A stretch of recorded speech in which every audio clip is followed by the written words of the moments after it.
Hey family, it is I, African Osorenko. I am so glad to be back with you. I hope you are also happy to be back with me. Family, I ask as you come in, please like, please share the video, please comment. I love your comments. I know sometimes we don't always agree and we may have different opinions and mindsets, but that's okay. That's what makes us a great people. And so never forget that. So, family, I want to come today to talk about a few things and to retouch on the topic of um, the DEI situation because I see so many uh, Black Americans are up in a roar about this policy or that was put in place supposedly for our benefit. But let me say this, family. We too will get through this. We will get through this also.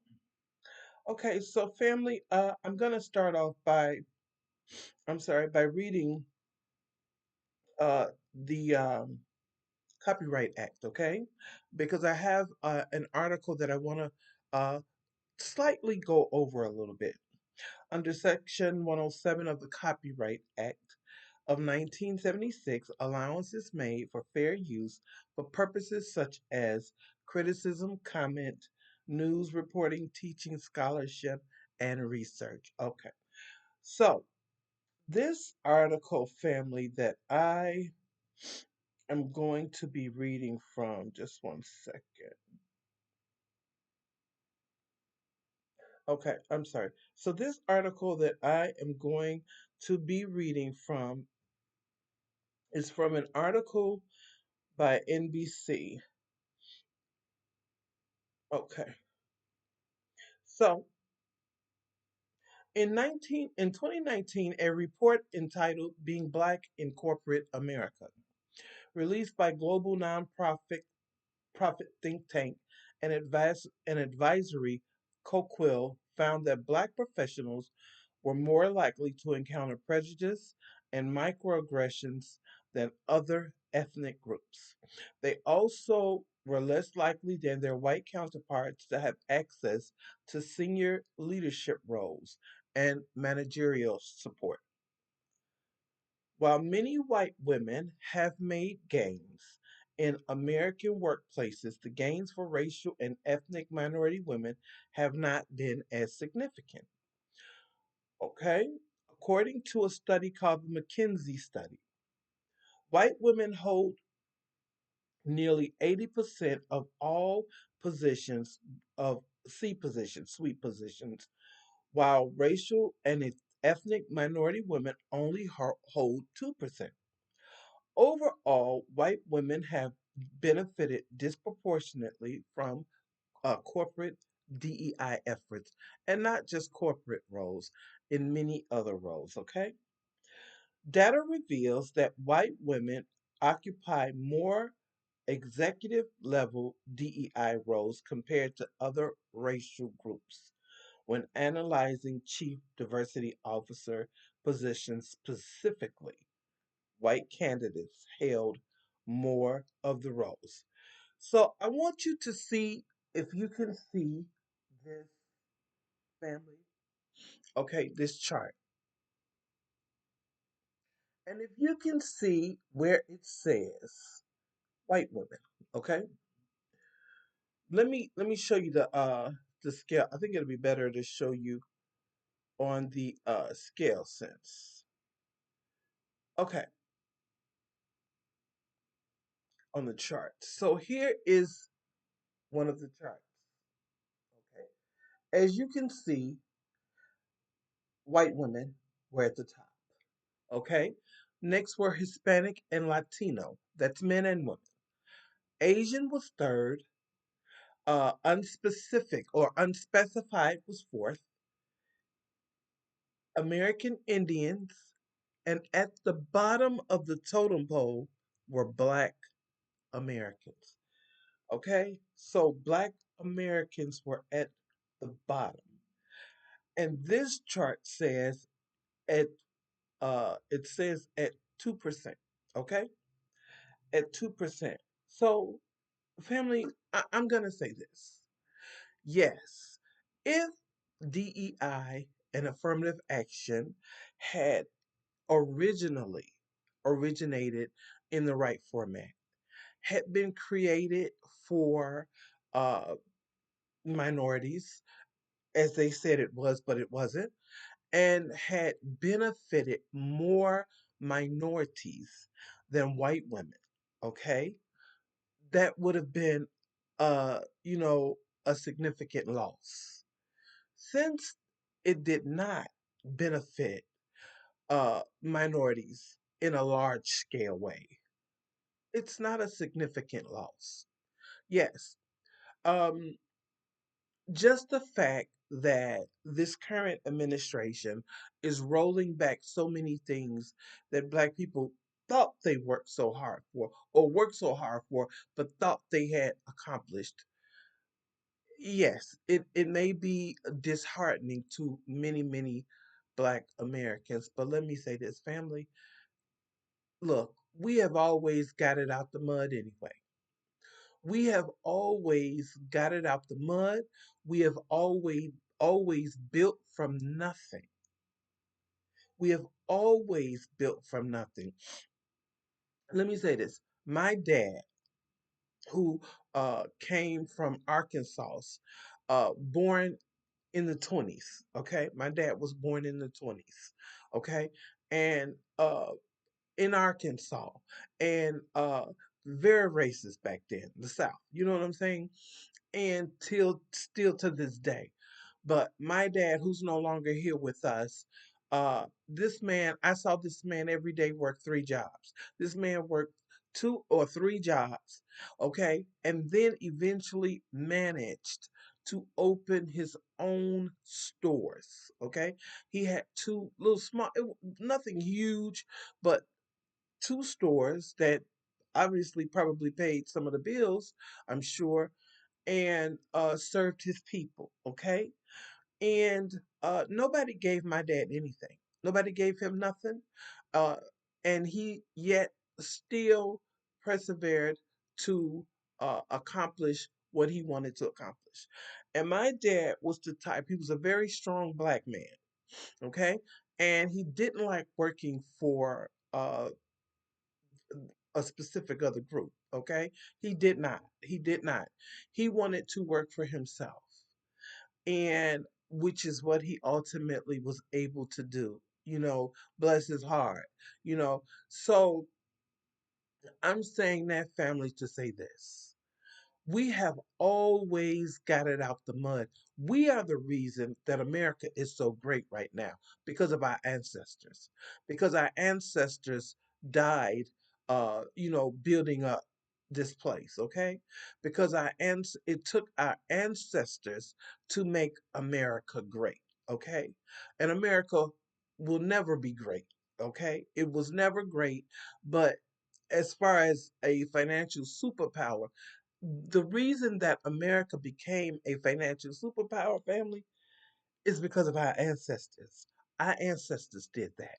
So, who America should be thanking is our ancestors who were enslaved in America and built the country from nothing because the white counterparts were too lazy to do it themselves. Okay, family, we have to stop squabbling about these uh, things that they have put in place that were not for us anyway.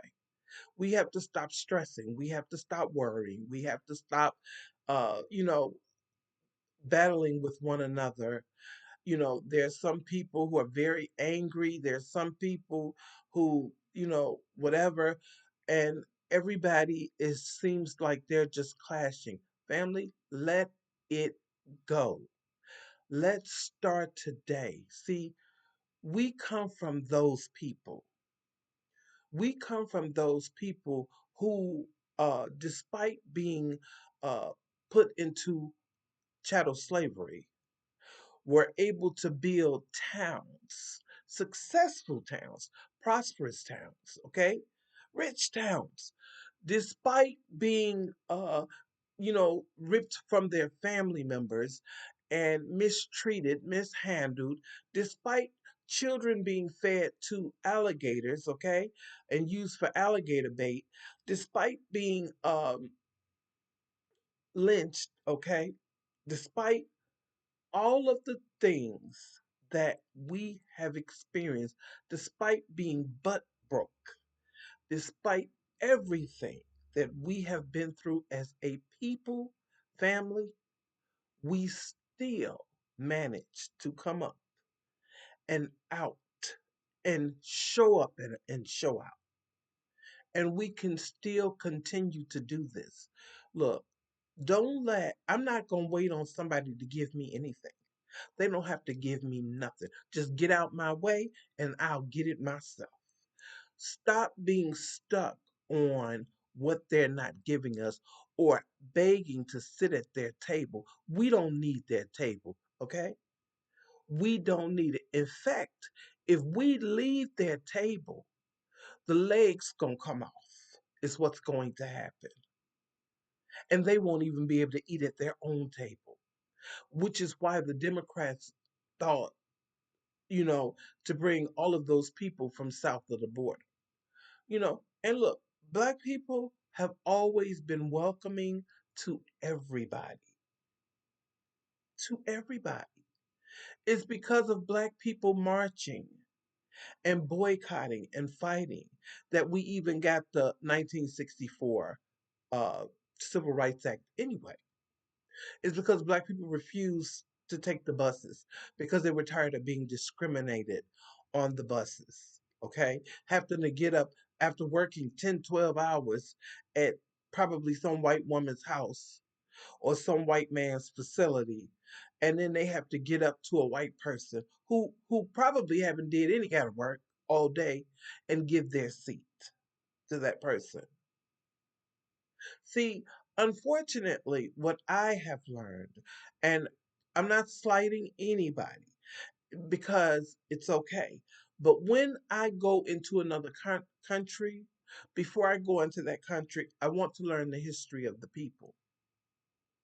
That is my suggestion to people that come here and immigrate here into America. Learn the history. I've heard uh, people telling Black Americans, "You're lazy.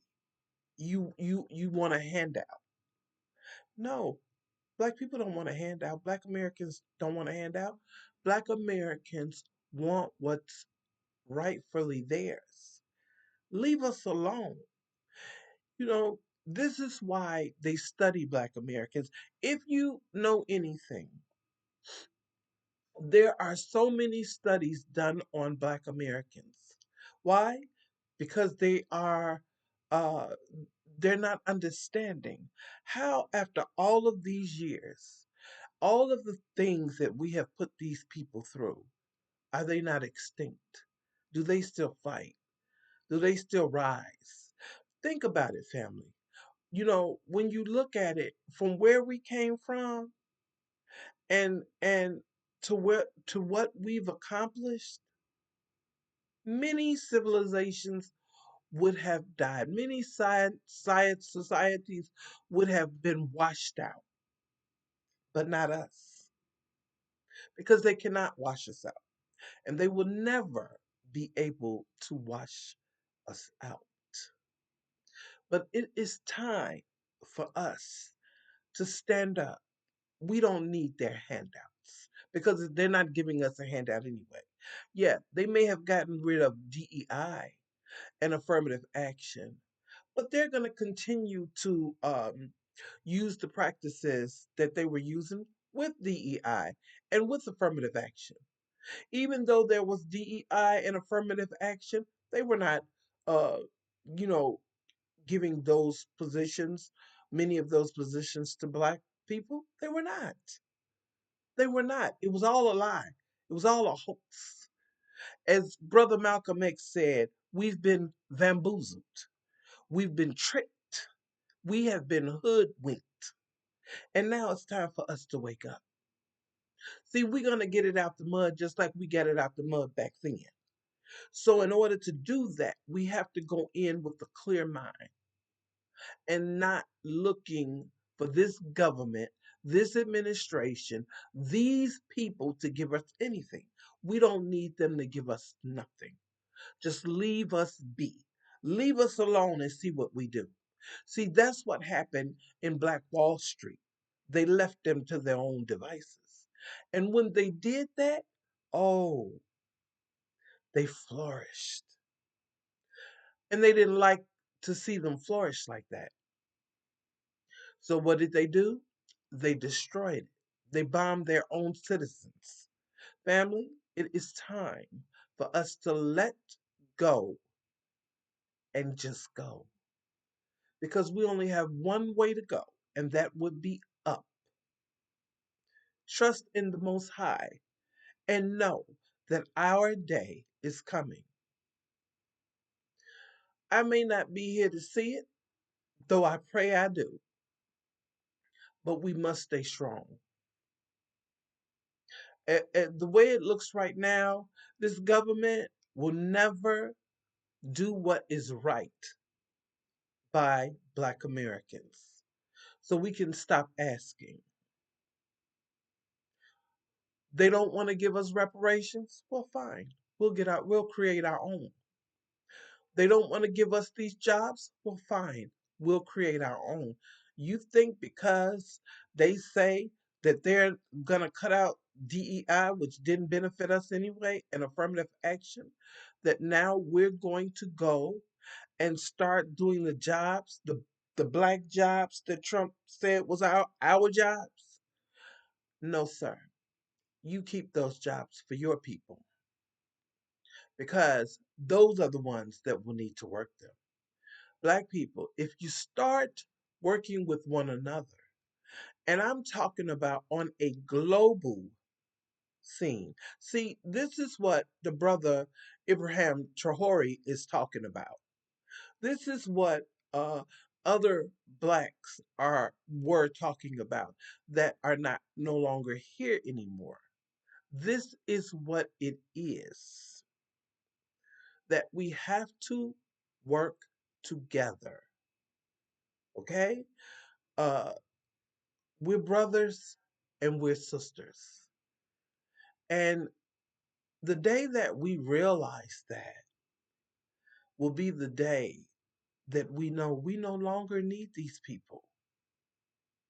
This is why so many Black Americans are, uh, so happy to see the awakening that is happening in Africa. It is time. And in the Caribbean, it is time. Because no matter what you want to believe, if your skin is like this, I don't care if you come from the Dominican Republic. I don't care if you come from Brazil, from wherever. It doesn't matter. The Congo, Burkina Faso, Ghana, America, Canada. It will not matter. You're black, and that's what these white people see you as. You're black. So it is time for us to really get insight and to get a plan and to move forward. Leave behind DEI, leave behind affirmative action, and don't even worry about it. See, you can ask somebody who's not equipped to be on a level playing field to play fairly. You can't. They're not equipped. This is why you had white university students having Kenyans take their test and write their papers and all kind of other stuff. They are not equipped to play on a leveled playing field. So they always will play nasty. That is what we have to get in our minds, spirits, and bodies. They will never play fair. Stop looking for them to do so Because the more we do that, the more time we're wasting rather than being what we are. We are. And that's a great nation, a great people globally. Globally, we are. So, family, I'm just going to ask you to continue and keep each other in prayer. Keep each other in prayer and lift each other up. I implore you, when you see someone black trying to do something in their community, and I'm not talking about fighting for the white man's biscuit, because we don't need their biscuit. Their biscuits are poisonous. But I'm talking about standing together in solidarity, building black communities. You see, I've known for a while, just voting is not the answer. You can vote all day long. We've been voting over 60 years and we haven't gotten what we should have gotten at this point. So it's not just voting, family. And if you ask me, I mean, voting is neither here nor there. I haven't seen it do anything really for black people. But I mean, that's fine. But we got to do more than that. We got to put the work in. We got to get it out the dirt. Get it out the dirt, family, and just build up. And watch how God will bless it. One thing I will say on the continent that I saw, yeah, you don't have to go file for a business application for so that you can have a business in certain corporations or cities or states or countries or whatever. They just start up a little business and they make their money.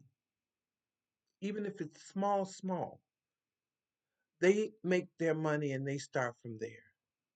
See, this is the way it always has been in America, in Black America. As I told you, my father opened up two stores. The first one, small, and he served his people. Next one was a little bigger, and he still served his people. And his people through uh, you know, his business practices and his courtesy and the way type of man he was, it flourished. And other black people came, and they always came until he closed his doors. And even after he closed his doors, when he closed his eyes, many of those people recognized him. So family, we can't worry about that. Now is the time. Get it out the mud. Get it out the dirt. Know who we are. Know who you are. And you are the chosen ones of the Most High. And before it's all over, you will overcome. And you will be great as always. I appreciate you so much, family, for joining me today. Please, new friends, I love you. Old friends, I love you. We are all family. Never forget that, family. We are all family. I don't care where you come from. Your skin look like this, like mine, you're my family. And family looks out for family. Blessings, family. Thank you so much and take care. I'll see you real soon. Bye bye.